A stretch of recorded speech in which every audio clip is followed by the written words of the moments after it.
Natal yang dingin di Sandringham. Kata-kata raja dan ketidakhadiran Harry mempertahankan ketegangan dalam keluarga kerajaan saat salju dengan lembut menyelimuti taman Sandringham. Seperti yang ditentukan oleh tradisi, suasana di kediaman kerajaan Natal ini jauh dari biasanya. Selimut ketenangan dan kemeriahan terganggu oleh ketegangan yang membara di balik pintu tertutup. Raja Charles mengumpulkan keluarga untuk menyampaikan pesan yang, menurut saksi mata, membekukan ruangan. Pidato yang ditujukan, meskipun secara implisit, kepada putra bungsunya, Pangeran Harry. Kata-katanya menimbulkan bisikan, tatapan tajam, dan perasaan bahwa protokol dan ritual yang telah dibangun dengan hati-hati selama berabad-abad dapat runtuh dalam momen kejujuran dan kerentanan. Mengapa berbicara pada saat ini dan di tempat ini, di tengah nyanyian Natal dan lilin? Natal, musim kebersamaan dan perayaan, menjadi panggung untuk pengumuman yang dapat mendefinisikan kembali loyalitas, membuka kembali luka lama, dan membentuk kembali makna bagi keluarga Windsor. Beberapa menafsirkannya sebagai isyarat rekonsiliasi, yang lain sebagai batasan akhir yang ditarik untuk semua yang terlibat. Pesan Raja Charles dipenuhi dengan kehangatan, kasih sayang, dan harapan, dengan penekanan yang menonjol pada persatuan di dunia yang terpecah. Yang paling mencolok adalah penekanannya pada kata rekonsiliasi, yang disebutkan lebih dari sekali, memberikan bobot simbolis dan menarik perhatian semua yang hadir sebagai seruan diam-diam untuk penyembuhan dan kedekatan. Segera, sumber-sumber yang dekat dengan raja dengan cepat mengecilkan arti penting kata-katanya. Menurut informan ini, rekonsiliasi tidak mengandung pesan tersembunyi atau agenda pribadi. Itu adalah ungkapan umum yang dimaksudkan untuk menumbuhkan perdamaian, pemahaman, dan kesejahteraan dalam masyarakat secara keseluruhan. Mereka dengan tegas membantah bahwa raja menggunakan posisinya untuk menunjukkan keinginan untuk mengatasi keretakan dengan putra bungsunya. Namun, publik dan pengamat kerajaan tampaknya tidak dapat menerima penjelasan ini. Dalam monarki, kata-kata jarang diucapkan begitu saja. Setiap frasa diukur, dipoles, dan disampaikan dengan maksud tertentu. Bagi banyak orang, pengulangan rekonsiliasi tampak terlalu disengaja untuk menjadi kebetulan, beresonansi seperti kerinduan mendalam yang tersembunyi di balik permukaan protokol kerajaan yang dipoles. Charles selalu menghargai keharmonisan, baik di dalam keluarganya maupun di luar keluarganya. Kecenderungannya terhadap dialog daripada konflik, terhadap penyembuhan daripada kebencian, telah menjadi hal yang konstan sepanjang hidupnya. Sebagai seorang ayah, naluri ini tidak hilang, bahkan ketika hubungan menjadi tegang atau menjadi sorotan publik. Keterasingan dari putra bungsunya tidak diragukan lagi merupakan salah satu keretakan keluarga yang paling banyak dibicarakan dalam sejarah modern monarki Inggris, dan telah berada di bawah pengawasan publik yang intens, di mana setiap keheningan dan setiap pernyataan diperbesar. Dalam konteks ini, bahkan tanda harapan terkecil pun dapat membawa makna yang mendalam. Itulah mengapa kata-kata raja begitu menggema. Kata-kata itu menawarkan sekilas pandangan, betapapun samar, bahwa jembatan yang terbakar mungkin tidak hilang selamanya. Rekonsiliasi tidak selalu berarti pertemuan dramatis atau permintaan maaf publik. Terkadang dimulai dengan perubahan nada, pilihan kata yang hati-hati, atau pintu yang sengaja dibiarkan terbuka. Mahkota menuntut pengendalian diri, tetapi harapan menemukan cara untuk merembes masuk. Pesan raja, baik yang ditujukan kepada bangsa, persemakmuran, atau pada tingkat yang lebih pribadi, menyampaikan rasa kerinduan yang mengingatkan semua orang bahwa bahkan mereka yang terikat oleh tradisi dan gelar pun adalah manusia, mampu menyesal, merenung, dan menginginkan perdamaian. Pada akhirnya, pertanyaannya bukanlah apakah kata rekonsiliasi dimaksudkan, tetapi mengapa kata itu tetap terngiang di benak para pengamat. Mungkin itu berbicara tentang masa depan yang tak tertulis, di mana waktu, kesabaran, dan pengertian dapat menang di mana kata-kata saja telah gagal. Sementara itu, Pangeran Harry menghabiskan Natal di California yang cerah, sekali lagi absen dari tradisi Sandringham di bawah pengawasan raja. Ketidakhadirannya setiap tahun tidak luput dari perhatian. Setiap tahun berlalu meningkatkan rasa jarak, membuat kesenjangan emosional dengan institusi semakin terlihat. Kemunculan kembali sebuah anekdot dari memoir Harry baru-baru ini telah membuka kembali luka lama yang diyakini banyak orang telah sembuh. Kali ini fokusnya adalah pada hadiah yang digambarkan pangeran sebagai tidak peka yang diberikan oleh Putri Margaret. Apa yang mungkin tampak sebagai isyarat sepele pada saat itu sekarang tampak syarat makna. Di saat yang seharusnya didedikasikan untuk kehangatan keluarga, pengampunan, dan persatuan, kenangan ini menghidupkan kembali kompleksitas kehidupan di balik tembok istana. Menurut Harry, hadiah itu bukan sekadar kecerobohan. Hadiah itu memiliki sisi tajam yang membuatnya merasa dikucilkan, disalahpahami, dan sangat menyadari posisinya dalam keluarga. Sementara orang lain menganggapnya sebagai lelucon, ia mengalaminya sebagai manifestasi dari pola yang lebih luas. Saat-saat ketika ia merasa lebih diejek daripada diterima, lebih ditoleransi daripada dicintai. Sekarang dengan Charles memimpin perayaan Natal di Sandringham, ketidakhadiran Harry menciptakan kontras yang mencolok yang mustahil untuk diabaikan. Istana yang megah, syarat dengan sejarah dan tradisi, tampaknya menceritakan satu kisah. Ketidakhadirannya, kisah lain yang sama sekali berbeda. Hal ini menimbulkan pertanyaan yang masih mengganjal. Apakah jarak itu hanya fisik atau juga emosional? Apakah keretakan telah dijembatani atau tetap terbuka, tak terlihat namun mendalam? Keluarga kerajaan berada di bawah pengawasan publik yang intens, berupaya untuk mempertahankan stabilitas dan martabat. Dalam konteks ini, kenangan yang muncul kembali mengancam untuk menggoyahkan harmoni yang rapuh. Sebuah kisah tunggal, sebuah anekdot yang pernah terkubur kini dianggap sebagai percikan api di antara dedaunan yang layu.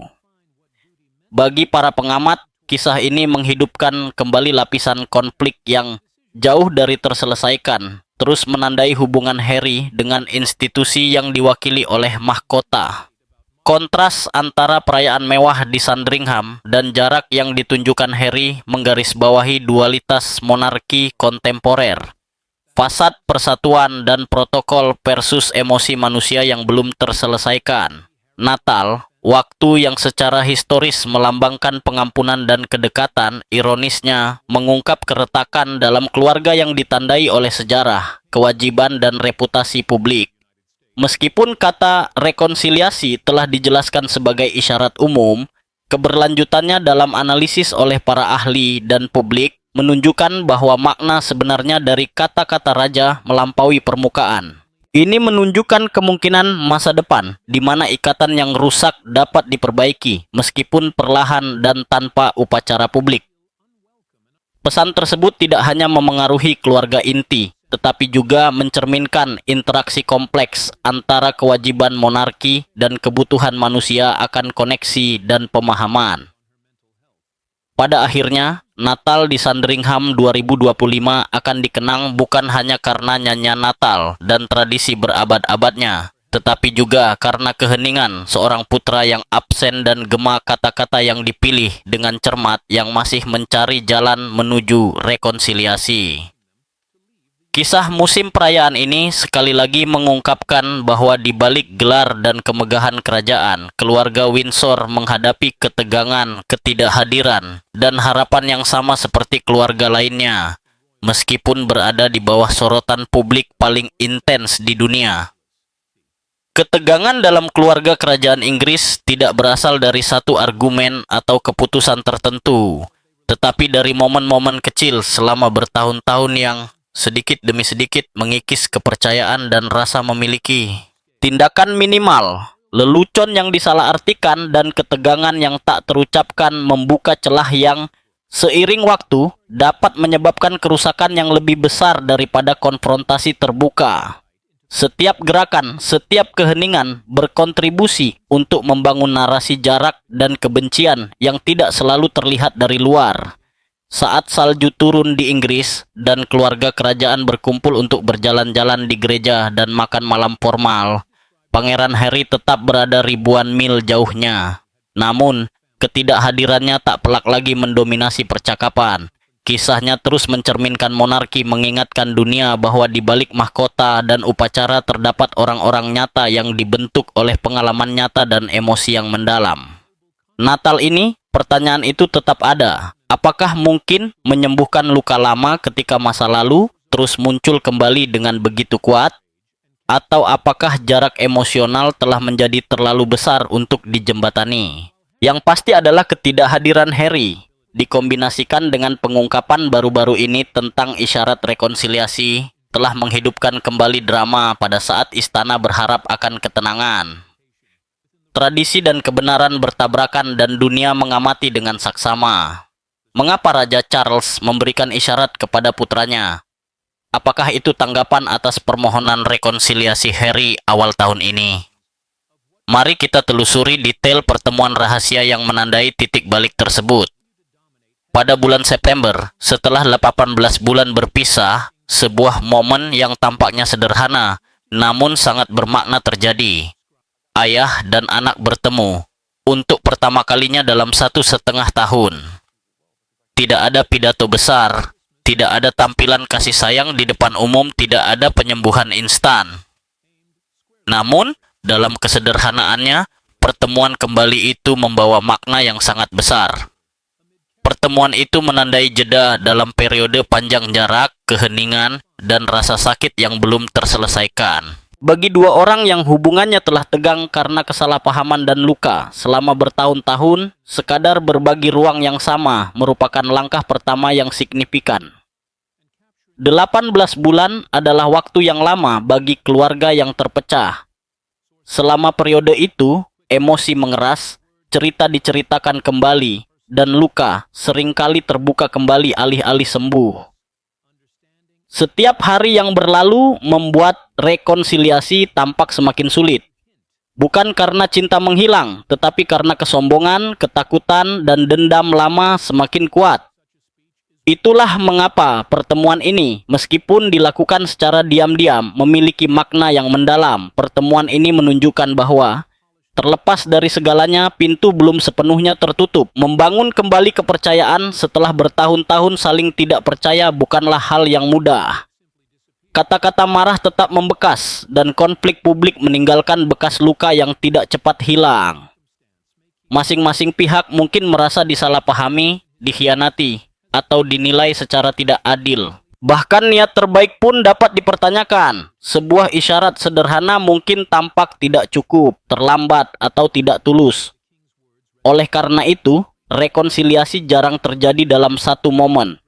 Ini adalah proses yang lambat, terdiri dari langkah-langkah maju yang rapuh, dan terkadang kemunduran yang menyakitkan.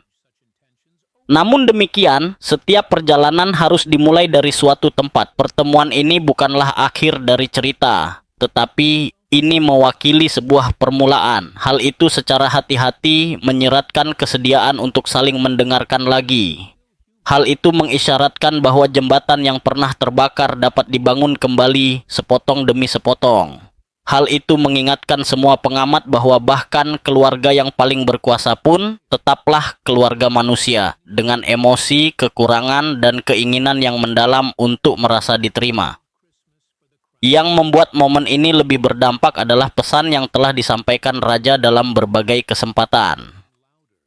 Ia berbicara tentang belas kasih, rekonsiliasi, dan perdamaian. Nilai-nilai mulia yang diucapkan dengan kehangatan dan keyakinan dimaksudkan untuk menyembuhkan perpecahan, meredakan ketegangan, dan menyatukan orang-orang. Namun, ujian sebenarnya dari kata-kata ini terletak bukan pada pidato publik, tetapi pada bagaimana kata-kata itu dihayati secara pribadi. Lebih mudah menyerukan persatuan di panggung global daripada mempraktikkannya di dalam keluarga sendiri. Lebih mudah berbicara tentang pengampunan daripada menawarkannya kepada seseorang yang telah menyebabkan penderitaan pribadi yang mendalam. Itulah mengapa banyak orang mengamati dengan saksama, berharap bahwa belas kasih yang ditunjukkan kepada dunia juga akan diarahkan ke dalam diri sendiri. Jika perdamaian dapat dipupuk dalam hubungan yang retak ini, hal itu akan memberikan makna nyata pada kata-kata yang sering diucapkan. Namun, harapan harus bersabar. Konflik bertahun-tahun tidak dapat diselesaikan hanya dalam satu pertemuan. Penyembuhan membutuhkan waktu, kejujuran, dan kerendahan hati dari kedua belah pihak. Ini melibatkan mendengarkan tanpa mempersiapkan pembelaan dan berbicara tanpa berusaha untuk menang. Ini menuntut keberanian untuk mengakui kesalahan dan kekuatan untuk melepaskan kepahitan. Untuk saat ini, pertemuan ini berdiri sebagai tanda kemungkinan yang diam. Ini tidak menjanjikan akhir yang bahagia, tetapi membuka pintu menuju kebahagiaan. Bagi mereka yang berpartisipasi dan bagi mereka yang menyaksikan dari jauh, ada harapan bersama bahwa belas kasih akan membimbing langkah selanjutnya, bahwa rekonsiliasi akan lebih dari sekadar kata-kata, dan bahwa perdamaian akan menemukan jalannya tidak hanya dalam pernyataan publik, tetapi juga di jantung kisah yang sangat pribadi ini. Mengapa pencarian rekonsiliasi ini? Apa yang menyebabkan Harry meninggalkan rumah? Kapan dia pergi? Untuk memahami ini, kita harus kembali ke September 2020. Pada saat itu, keluarga kerajaan Inggris mengalami perubahan bersejarah dan diam-diam. Pangeran Harry dan istrinya, Meghan Markle, memutuskan untuk mundur dari peran mereka sebagai anggota senior keluarga kerajaan. Sebuah keputusan yang mengguncang Inggris Raya dan seluruh dunia. Apa yang pada pandangan pertama tampak seperti pilihan pribadi ternyata mengungkap lapisan ketegangan, emosi, dan konflik yang belum terselesaikan. Selama berbulan-bulan, tekanan di dalam istana meningkat. Harry dan Meghan mencari keseimbangan antara tradisi kerajaan dan keinginan mereka untuk merdeka. Seiring meningkatnya ekspektasi institusional, frustrasi mereka pun meningkat, terutama dengan cara Meghan diperlakukan oleh media dan persepsi kurangnya perlindungan dari sistem yang ia ikuti setelah menikah. Pasangan itu merasa terjebak antara tugas publik dan kesejahteraan pribadi. Konflik tersebut menjadi tidak mungkin diabaikan. Harry dan Meghan tidak ingin sepenuhnya meninggalkan pengabdian kepada kerajaan, tetapi lebih ingin mendefinisikannya kembali. Mereka ingin terus mendukung ratu dan pekerjaan amalnya sambil mencapai kemandirian finansial dan pribadi. Namun, visi mereka bertentangan dengan struktur historis monarki, di mana peran-peran jelas dan didefinisikan secara kaku. Negosiasi internal menunjukkan bahwa kompromi akan sulit dicapai. Tak lama setelah pernyataan resmi dari Istana Buckingham, sebuah tanggapan yang dikaitkan dengan pasangan Sussex dirilis, menyampaikan nada yang bijaksana dan penuh pertimbangan. Dalam pesan mereka, Harry dan Meghan menekankan komitmen mereka yang berkelanjutan untuk melayani dan mengabdi kepada kerajaan Inggris, meskipun peran mereka telah berubah. Namun, satu frasa khususnya segera menarik perhatian global. Kita semua dapat menjalani kehidupan yang penuh pengabdian. Pengabdian bersifat universal. Kata-kata ini sangat beresonansi karena menyeratkan bahwa gagasan pengabdian tidak terbatas pada istana, gelar, atau persetujuan kerajaan, tetapi dapat dilakukan oleh siapapun yang bersedia membantu, memperjuangkan suatu tujuan, atau membuat perbedaan. Dalam satu kalimat, pasangan Sussex tampaknya mendefinisikan kembali makna kewajiban, menggesernya dari kewajiban institusional menjadi tujuan pribadi. Bagi Harry, keputusan itu mencerminkan keinginan lama untuk menempuh jalan yang berbeda dari yang telah ditentukan untuknya sejak lahir.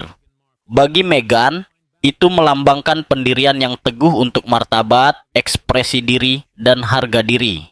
Bersama-sama, pilihan mereka menentang tradisi berabad-abad dan memicu perdebatan sengit tentang monarki modern, kesehatan mental, kebebasan, dan hakikat sebenarnya dari pengabdian kerajaan. Apa yang dimulai sebagai pengumuman kerajaan segera menjadi percakapan global yang berlanjut hingga hari ini. Pergeseran persepsi publik terhadap pasangan Sussex semakin intensif pada Maret 2021 ketika jutaan orang di seluruh dunia menyaksikan wawancara televisi selama 2 jam dengan Oprah Winfrey. Disiarkan pertama kali di Amerika Serikat dan kemudian di Inggris. Percakapan tersebut menawarkan pandangan yang belum pernah terjadi sebelumnya tentang kehidupan di dalam keluarga kerajaan. Meghan dan Harry membahas topik-topik yang sebelumnya dianggap tabu, mulai dari dinamika keluarga hingga pengalaman rasisme dan masalah kesehatan mental. Meghan berbicara terus terang tentang bergabung dengan keluarga kerajaan dan tantangan yang dihadapinya sebagai anggota baru. Salah satu pengungkapan yang paling mengejutkan adalah bahwa selama kehamilannya dengan Archie, beberapa anggota lingkaran kerajaan menyatakan kekhawatiran tentang warna kulit anak tersebut. Menurut Meghan, percakapan ini bukanlah komentar biasa, melainkan ungkapan yang membuatnya merasa tidak aman dan tidak diterima. Ia juga menuduh bahwa upaya luar biasa dilakukan untuk mencegah Archie menerima gelar kerajaan, sebuah tradisi berusia berabad-abad yang mencakup, antara lain, perlindungan resmi untuk anak tersebut. Penolakan untuk memberikan perlindungan tersebut membuatnya khawatir tentang keselamatan putranya, yang sangat memengaruhi kesejahteraan emosionalnya. Dalam wawancara yang sama, Meghan merinci dampak pengalaman ini terhadap kesehatan mentalnya. Ia menggambarkan perasaan terisolasi, tertekan, dan kewalahan secara emosional, hingga mengalami pikiran untuk bunuh diri selama kehamilannya. Ia menceritakan bahwa ketika ia mencari bantuan, permintaannya ditolak dengan alasan bahwa hal itu tidak akan sesuai dengan citra institusi. Harry mendukung pernyataan istrinya, menggambarkan kehidupan di keluarga kerajaan sebagai lingkungan yang beracun, di mana rasisme dan tekanan terus-menerus memainkan peran penting dalam keputusannya untuk meninggalkan Inggris Raya. Setelah posisi mereka dalam keluarga berubah, pengawal keamanan mereka juga ditarik, membuat mereka rentan dan memaksa mereka untuk menyewa pengawal pribadi setelah pindah pertama ke Kanada dan kemudian ke Los Angeles. Narasi pribadi dan kontroversi keluarga semakin intensif dengan terbitnya buku Harry yang sangat dinantikan, Spare, pada Januari 2023. Di dalamnya, sang pangeran menawarkan akses yang belum pernah terjadi sebelumnya ke kehidupan pribadinya, mengungkapkan ketegangan keluarga dan momen-momen yang sebelumnya tetap tersembunyi dari publik. Salah satu episode yang paling mengejutkan adalah konfrontasi fisik dengan kakak laki-lakinya, Pangeran William, pada tahun 2019 yang dipicu oleh komentar-komentar yang meremehkan Meghan.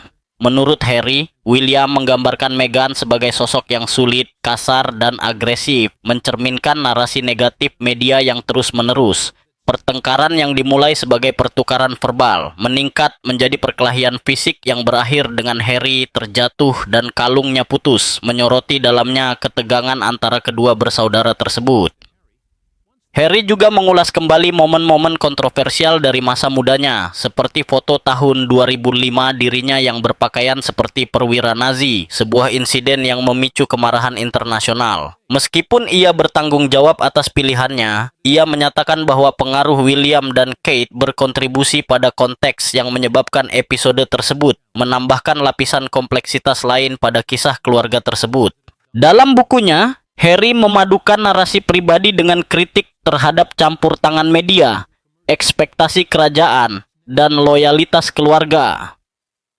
Pengungkapannya tentang perselisihannya dengan William dan kesulitan masa lalunya menggarisbawahi tema yang berulang. Tekanan ekstrem kehidupan di mata publik. Pembaca tidak hanya menyaksikan drama tersebut, tetapi juga memahami dimensi manusiawi dari sebuah kisah yang ditandai dengan kesalahpahaman, konflik, dan tantangan, bahkan di dalam lingkaran yang paling istimewa. Langkah mundur pasangan Sussex tidak hanya mendefinisikan kembali kehidupan mereka, tetapi juga mengubah persepsi global tentang monarki.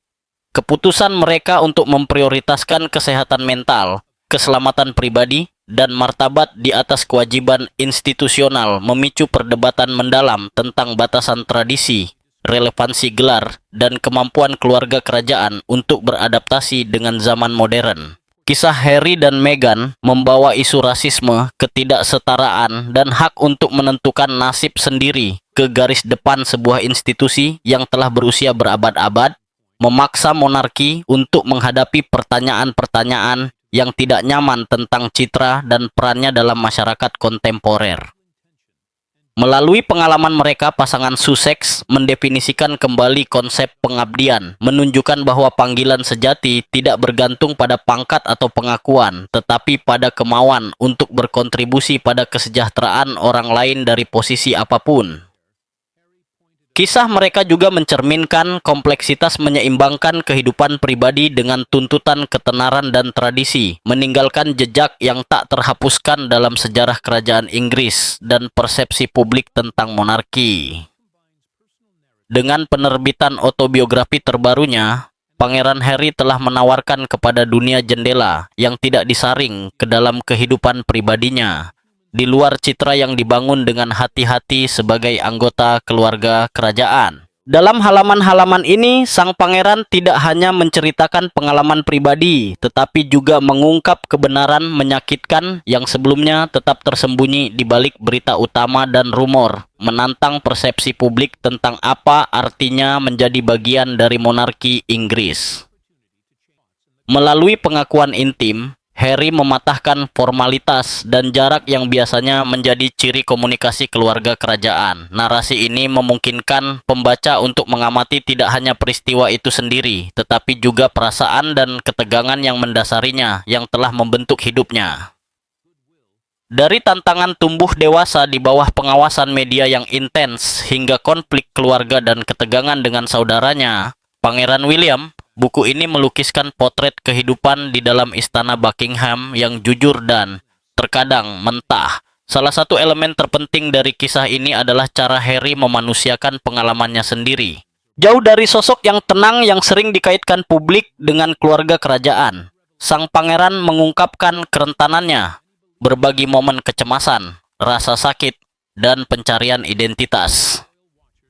Dengan demikian, ia tidak hanya menawarkan kesaksian pribadi, tetapi juga menantang stereotip dan ekspektasi yang diletakkan pada keluarga kerajaan. Anggapan bahwa anggota keluarga kerajaan harus selalu tetap tenang, tidak mudah didekati, dan tanpa kekurangan manusiawi. Kisah ini juga membahas hubungan Harry dengan istrinya, Meghan Markle. Melalui kata-katanya, pembaca dapat lebih memahami tantangan yang mereka hadapi sebagai pasangan. Tekanan media yang konstan, kurangnya privasi, dan persepsi publik yang sering kali menampilkan mereka dalam cahaya yang menyimpang. Harry merinci bagaimana pengalaman-pengalaman ini memengaruhi kesejahteraan emosionalnya, dan bagaimana, bersama Meghan, mereka membuat keputusan yang akhirnya membawa mereka untuk mundur dari tugas-tugas kerajaan utama demi mencari kehidupan yang lebih seimbang dan autentik. Lebih lanjut, buku ini memiliki dampak yang tak terhindarkan pada persepsi publik terhadap saudaranya, William, dan anggota keluarga kerajaan lainnya. Dengan membagikan versinya tentang peristiwa tersebut, Harry tidak hanya membela pengalamannya, tetapi juga mengundang refleksi yang lebih luas tentang dinamika keluarga, konflik internal, dan pengorbanan pribadi yang menyertai kehidupan monarki. Perspektif ini telah menghasilkan perdebatan media yang intens, opini yang terpolarisasi, dan membuat keluarga kerajaan tetap menjadi sorotan global. Dampak buku ini melampaui sekadar narasi autobiografi dengan mengungkapkan detail yang melampaui berita utama yang sensasional. Harry memicu percakapan tentang kesehatan mental, hubungan keluarga, dan tekanan tumbuh dewasa di mata publik. Buku ini berfungsi sebagai pengingat bahwa di balik protokol dan kemegahan kerajaan, terdapat kehidupan yang kompleks dan emosi yang tulus yang seringkali tidak diakui atau dihargai dengan semestinya. Pada akhirnya, autobiografi Pangeran Harry bukan hanya memuar pribadi. Ini adalah dokumen yang menantang narasi resmi monarki, memanusiakan para tokohnya, dan membentuk kembali persepsi masyarakat tentang keluarga kerajaan modern. Sifat teks yang jujur dan lugas memastikan bahwa diskusi tentang Harry, William, dan Meghan akan terus mendominasi berita utama dan debat publik jauh setelah buku ini diterbitkan, memperkuat perannya tidak hanya sebagai tokoh media, tetapi juga sebagai katalisator untuk percakapan mendalam tentang keluarga, identitas, dan kewajiban. Di luar kontroversi, buku ini mengundang refleksi yang lebih empatik tentang kehidupan mereka yang, meskipun memiliki posisi istimewa, menghadapi tekanan dan tantangan universal. Harry, Dengan keberanian dan kejujuran, membuka pintu menuju pemahaman yang lebih manusiawi tentang apa artinya menjadi seorang pangeran di abad ke-21.